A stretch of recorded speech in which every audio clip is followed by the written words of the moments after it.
Baik, selamat siang Pak Johnry, pengacara dari Saudara Erik Mela. Kita bertemu Ya, kembali. selamat siang. Jadi Bung John, bagaimana hasil sidang kasus Erik Mela yang katanya menganiaya istrinya sampai meninggal? Ya, jadi Bagaimana? kasus Erik Mela itu sekarang sudah sampai pada acara penundaan untuk tuntutan jaksa penuntut umum. Setelah mengalami proses persidangan yang panjang, jaksa sudah menghadirkan alat bukti berupa saksi-saksi dan bukti-bukti ahli, bukti surat. Sebaliknya juga sebagai pengacara dari Erik Mela, kami sudah mengajukan bukti-bukti saksi dan juga bukti surat foto-foto, dan giliran jaksa mengajukan tuntutan kepada terdakwa. Saya berharap bahwa jaksa itu lebih arif dalam menangani perkara tersebut. Kenapa saya bilang dia lebih arif? Karena perkara ini telah disidik dari tahun 2013 dan baru disidangkan 2025. Jadi setelah 12 tahun menjelang 13 tahun baru perkaranya disidangkan. Menjadi pertanyaan itu ialah mengapa perkara itu diproses begitu lama? Ya, itu menjadi pertanyaan bagi kami. Nah, jadi ceritanya bahwa terdakwa ini diduga melakukan KDRT kepada istrinya yang berakibat dia meninggal dunia. Hukumnya adalah bahwa seseorang yang paling penting adalah bahwa satu tindak pidana itu urian perbuatannya dan melakukan cara bagaimana. Nah, dengan persidangan ini berakhir, jaksa belum pernah menguraikan perbuatan yang dianggap menganiaya istrinya itu di mana, kapan, siapa yang bisa jadi saksi. Justru sebaliknya, ya sebenarnya memang pembuktian itu ada pada jaksa, tapi justru sebaliknya terdakwa membuktikan sebaliknya bahwa dia melakukan penganiayaan pada waktu itu.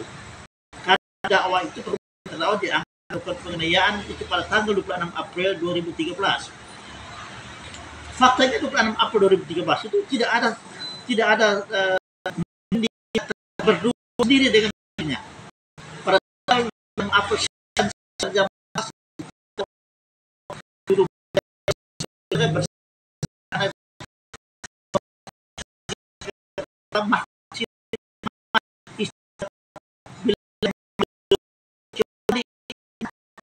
bahwa dia meninggal karena daya dia menyuap istri. Siapa yang bisa dibuktikan oleh jaksa itu adalah bahwa dia bilang ini meninggalnya korban tidak sehingga mulailah disidik.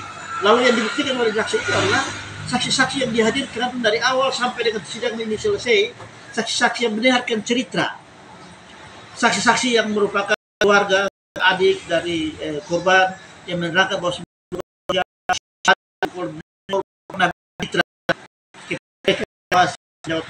dari. Nah, tetapi itu menjadi pertanyaan kami bahwa cerita itu apakah itu masuk dalam keterangan saksi atau tidak? Karena alat bukti dalam dua keterangan saksi, ketubuh, keterangan terdakwa dan surat. Nah,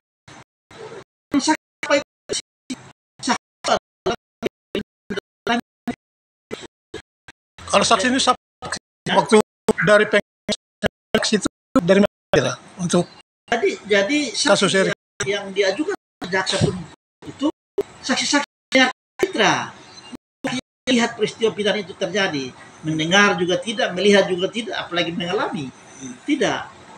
Juga sebaliknya saksi-saksi yang diajukan oleh kami oleh pihak dalam hal ini terdakwa, saksi-saksi yang pada saat itu ada di tempat kejadian perkara, yaitu anak-anaknya, keluarganya dia, kakak adiknya pun semua ada di situ.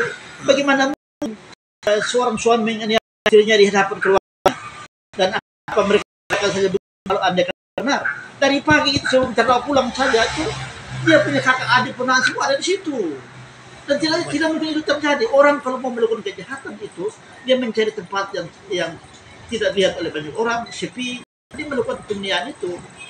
Mana mungkin di hadapan kakak adiknya, saudara-saudara perempuannya, dia menganiaya istrinya sampai mati. Yang tidak masuk akal, membangun cerita yang tidak masuk akal, ya, begitu. Jadi ini terakhir, mungkin Pak John Rihi sebagai pengacara melihat dari segi Erik Mela ini, kedepannya bagaimana? Dia kan seorang PNS. Ya, Undang-undang PNS kan dalam beberapa hari kalau tidak ada tanpa berita harus diproses dan bisa dipecat dengan tidak hormat. ya. Tanggapan Pak John sebagai pengacara bagaimana? Itu bilang tidak masuk tanpa berita. Ini bukan tanpa berita, bukan kemauannya dia untuk tidak masuk kantor. Ya, dia diduga melakukan penganiayaan, sehingga saya berharap bahwa Gubernur Arif mempertimbangkan, karena orang yang diberhentikan ialah orang yang betul-betul bersalah dan sampai selama ini belum diputus perkaranya, dia belum dianggap orang yang bersalah. Begitu. Perkara ini sudah tinggal tuntutan, pembelaan dan putusan. Ya, bagi saya ialah bahwa menurut itu baru dinyatakan bersalah itu apabila itu didukung dua orang saksi, dua alat bukti ditambah dari hakim. Jadi hakim tidak boleh dulu baru cari alat bukti. Ya, berdasarkan alat bukti itu dia maka sumber keyakinan hakim itu ada pada bukti. Kan pertanyaannya alat bukti.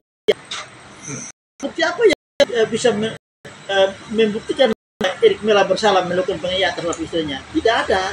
Justru sebaliknya, alat bukti itu menerangkan, saksi-saksi itu menerangkan bahwa karena jatuh di kamar mandi itu keterangan saksi ahli, keterangan ahli forensik, keterangan dokter. Dokter Imantoyo yang pertama kali memeriksa korban itu mengatakan, ya, pada waktu di situ dia mengatakan bahwa ini meninggal wajar, meninggal karena jantung, meninggal karena pembuluh darah pecah, sehingga dia disuruh pulang. Harus ingat bahwa korban dibawa ke rumah sakit Bayangkara, rumah sakit polisi. Andai kan saja itu penganiayaan, maka korban sudah pasti jelasnya tidak dibawa pulang, karena langsung ditindaklanjuti dengan pendidikan dan penyidikan. Tapi buktinya korban dibawa pulang, kan dokter mengatakan meninggal karena wajar. Nanti setelah forensik yang kedua pada bulan November 2013, baru dokter Imantoyo itu diperiksa lagi di BAP. Jadi dokter itu tidak pernah membuat visum et repertum. Dia di BAP, tetapi nanti pada bulan November 2013, meninggal bulan April, ya. Visum pertama bulan Juni, kedua bulan November, dokter itu memberikan di BAP itu pada BAP. Yang terakhir ini ya, Ya. Pak John, mungkin dari pengacara melihat ke depan, apakah Erik Mela ini bisa dibebaskan secepat mungkin atau bagaimana? Jadi begini, laporan polisinya adalah diduga meninggalnya Erik Mela tidak wajar. Istrinya. Istrinya itu meninggal wajar. Karena itu apakah meninggal ini wajar atau tidak adalah autopsi dokter forensik, dan sudah dilakukan kali. Autopsi pertama pada bulan Juni, autopsi kedua pada bulan September. Bulan Juni itu hasil autopsi, kesimpulan dokter mengatakan bahwa tidak ada rasa dan hanya akibat kemudian karena ini puas, maka dokter karena tidak puas, maka mereka minta dari rumah sakit Sangla dan Pasar. Dia melakukan autopsi pada bulan September.